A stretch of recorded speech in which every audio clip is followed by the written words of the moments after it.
नमस्कार दर्शकों, healthfortnight.com के एक नए एपिसोड में आपका पुनः स्वागत है। जैसा कि आप जानते हैं, इन एपिसोड्स में हम आपको शहर के जाने माने विशेषज्ञों से मुलाकात कराते हैं और उनसे जानते हैं अलग अलग बीमारियों के बारे में, उनके कारणों के बारे में, उनकी डायग्नोसिस के बारे में, उनके ट्रीटमेंट के बारे में और उनसे हम कैसे बच सकते हैं इस बारे में। आज हम मुलाकात करने आए हैं शहर के जाने माने ऑर्थोपेडिक सर्जन यानी हड्डी रोग विशेषज्ञ डॉक्टर महेश गुप्ता जी से। महेश जी बालाजी फ्रैक्चर हॉस्पिटल के निदेशक भी हैं और साथ ही आप विभिन्न एसोसिएशन से एफिलिएटेड भी हैं।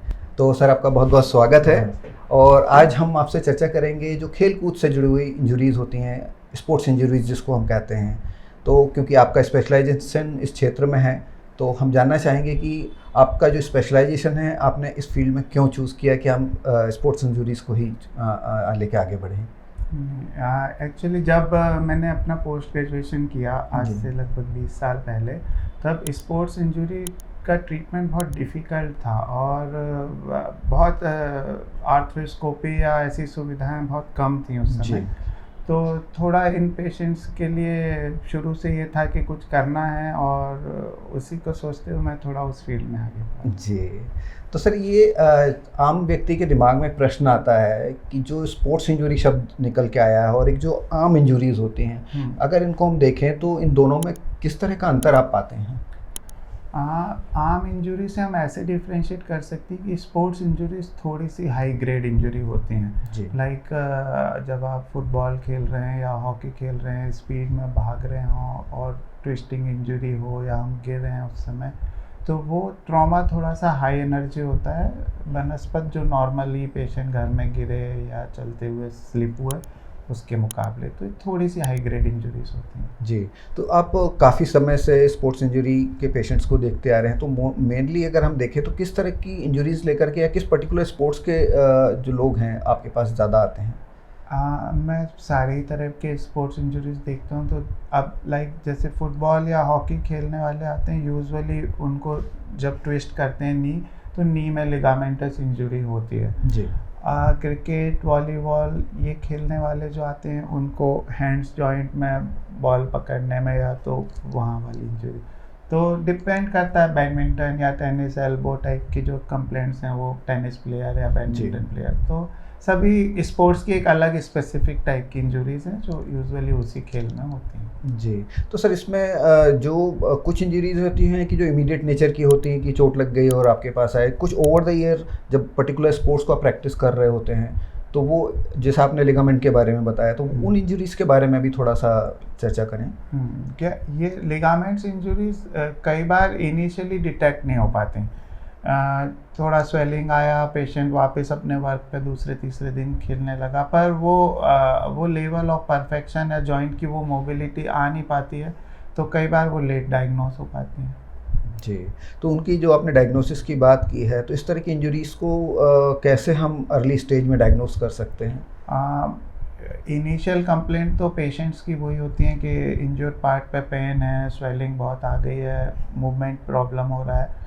बट हाँ, आप उसी समय अपने सर्जन को या स्पोर्ट्स वालों को दिखाएं तो कुछ जांचें रहती हैं, लाइक क्लिनिकल एग्जामिनेशन से भी कुछ चीज़ें पता लगती हैं, कुछ उसके बाद एक्सरे, और अगर हमें सॉफ्ट टिश्यू लिगामेंट को डिटेक्ट करना है तो फिर एमआरआई के लिए जाना होता है। तो इन मेथड्स के जरिए अपन पता लगा पाते हैं, एक्यूरेसी है, पता लग जाता है कि कोई मेजर लिगामेंट इंजरी है, हमें सर्जरी के लिए जाना है या कंजर्वेटिव मैनेजमेंट से ठीक हो जाए। जी, तो जैसे कि सर आपने डायग्नोसिस की बात की, काफ़ी लंबे समय से आप पेशेंट्स को ट्रीट करते आ रहे हैं, तो ओवर द ईयर किस तरह के डेवलपमेंट्स आपने या एवोल्यूशन की हम बात करें कि इसके ट्रीटमेंट में आए हैं?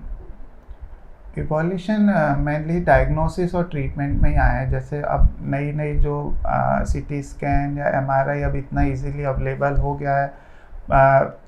रेट के भी मामले में देखें तो अब पेशेंट के लिए थोड़े अफोर्डेबल हो गई हैं ये जांचें, तो पेशेंट्स भी करा लेते हैं। और बहुत सारी ऐसी इंजरीज़ जो एक्सरे में या क्लिनिकल एग्जामिनेशन में छूट जाती थी वो अब हम डिटेक्ट कर लेते हैं, और जिनमें इनिशियली ही सर्जरी की ज़रूरत है और टाइमली सर्जरी हो जाती हैं, लाइक आर्थ्रोस्कोपी है जो पहले नहीं हो पाती थी, अब बहुत इजीली और वाइडली अवेलेबल हैं।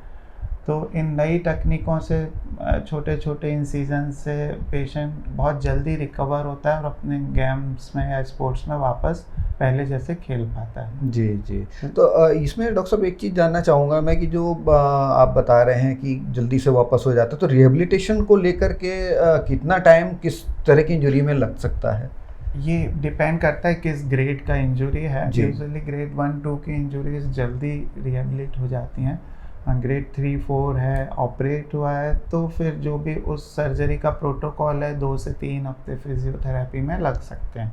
जी। और हम उस ड्यूरेशन में यही सलाह देते हैं प्लेयर्स को कि जितना टाइम फिजियोथेरेपी और रेस्ट का है वो उसको प्रॉपर दें। जी। जल्दी गेम्स में लौटने का कोशिश ना करें, क्योंकि वो घातक हो सकते हैं। जी। तो डॉक्टर साहब इसके बाद मैं जानना चाहूँगा कि जो पेशेंट्स हैं, आपने बताया कि रिहेबिलिटेशन में जो ड्यू टाइम देना चाहिए उनको, लेकिन ये इंजरी ना हो, तो हम प्रिवेंशन की अगर बात करें तो इसको लेकर के आप एथलीट्स हैं, स्पोर्ट्स के जो भी लोग हैं, उनको क्या सलाह देना चाहेंगे? इंजरीज ना हो इसके लिए तो एक तो खेलते समय ही ध्यान रखना है, प्रॉपर एक्सरसाइज डेली का रखें, अपने लिगामेंट्स और बोन स्ट्रांग होने चाहिए, और जो भी जिस टाइप का भी वो खेल खेल रहे हैं उसके पहले वो वार्म अप एक्सरसाइज इसको प्रॉपर टाइम दें। जी। और प्रोटेक्टिव गियर्स? हाँ जी बिल्कुल। मीन्स डाइट भी अपनी ध्यान रखें, प्रोटीन डाइट और जैसा लेना चाहिए, और मेनली तो खेलते समय थोड़ा ध्यान देना पड़ेगा जी, क्योंकि वो उस समय बॉडी इतनी वार्म अप रहती है कि छोटी मोटी चोट भी पता नहीं चलती। हाँ, कई बार सडन आप कोई झटका आता है, तो अगर आपकी वार्म अप बॉडी है तो शायद उसको झेल जाएगा। वो बाद में फिर पता चलता है। जी। इसके अलावा आप कोई सलाह देना चाहते हो या कोई विचार आपके दिमाग में हो इस स्पोर्ट्स इंजरी को लेकर के, जिनके बारे में आप चर्चा करना चाहते हो?